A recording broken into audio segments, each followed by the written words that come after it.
Ako si Rodolfo Matawaran, 65 taon, na naninirahan sa Kapitangan, Abukay, Bataan. Sa kasalukuyan, nahihirapan kaming ipaglaban ng lupa dahil sa ito sinakop ng Jianghong.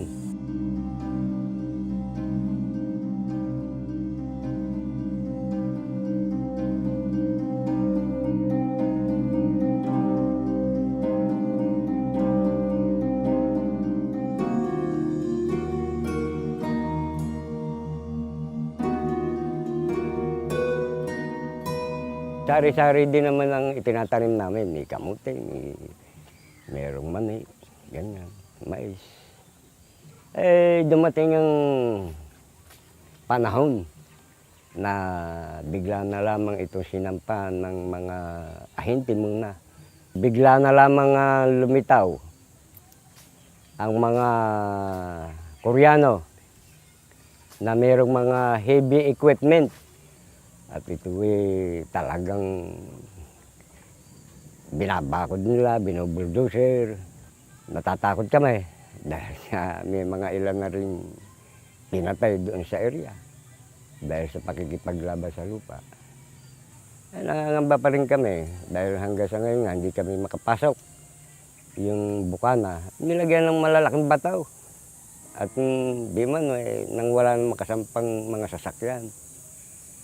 Maganda naman ang kuwan ng agraryan dahil ikinukuha nila ito na mapapunta sa mga beneficiaries ng mga magsasaka.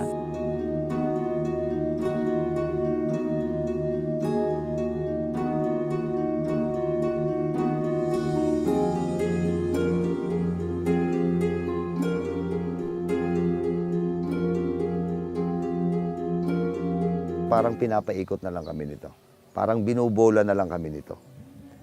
Kahit na yung lokal na pamahalaan ng Abukay, hindi naman sila pumapabor doon sa interest ng mga qualified farmers beneficiaries dahil mas ang focus nila at ang concentration nila is komersyalisasyon.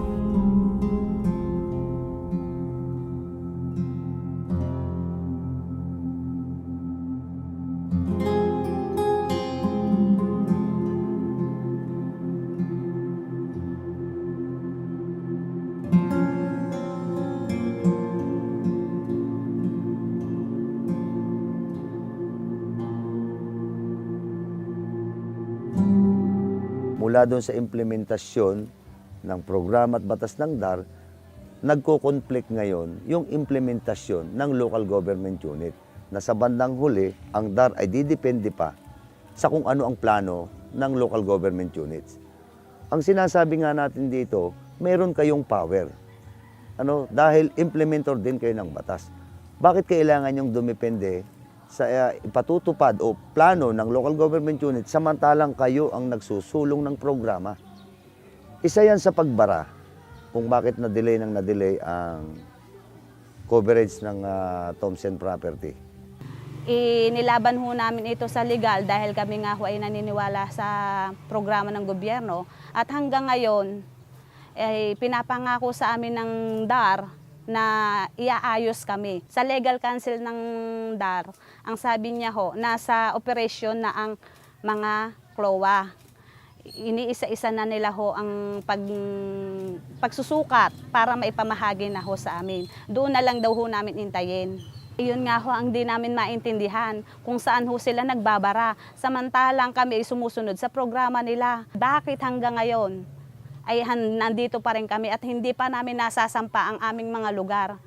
Kung hanggang kailan pa kami mag-iintay sa kanila. Na ngayon na nilagyan na nila at may no trespassing na, hindi na kami makaraan ngayon. Matagal ng panahon, 2009 pa.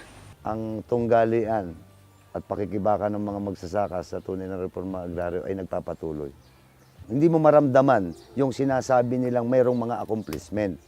Pinalalabas nila na maraming accomplishment at nai-implement ang programa, pero ang totoo doon, napakaliit lang ng porsyento. Action ang kailangan natin ipakita nila sa gawa. Kami po ay hindi nawawala ng pag-asang makakamit namin ng katarungan sapagkat kami ay wala na kaming aasahan sa buhay kung hindi yung pagsasaka. 10 ng aking mga kababaryo ay gusto ko rin pong makatulong sa kanila.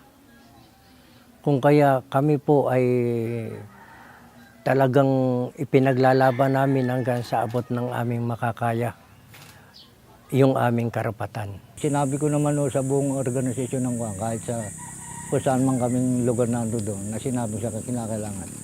Ang buong pagkakaisa natin bilang sama ng magsasaka ay magiging matatag. Dapat makamit ng bawat mamamayan, ng bawat magsasaka, ng bawat manggagawa, yung tamang karapatan nila. Kilalanin ang karapatan ng mga magsasaka. Ibigay ang suportang pangangailangan ng magsasaka para sa pagpapaunlad ng agrikultura. Ibigay lang nila yung lahat ng support and services para sa farmers, uunlad dyan. Umaasa pa rin kami kung ito'y matutupad na ang lupa ay maibahagi sa mga magsasaka. Ang gusto ho namin ay lupa na panghabang buhay na papakinabangan ng aming magiging anak at ng mga susunod pang henerasyon.